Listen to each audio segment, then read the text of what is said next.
How to enter download mode if volume button do not work.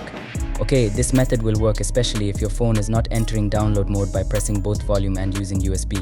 So go ahead and open TFT unlock tool.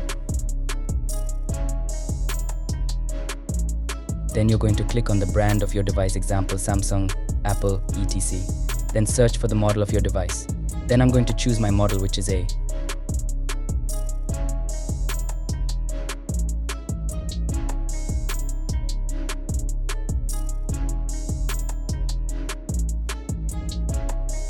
Then go ahead and click on function, then click on enter download mode and make sure your phone is connected in MTP mode or the phone is switched on.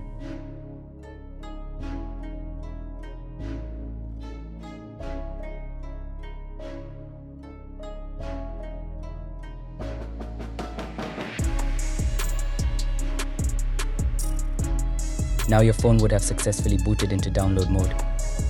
Now when you want to enter download mode with ease, that's the way. Don't forget to like, also please subscribe. See you on the next one.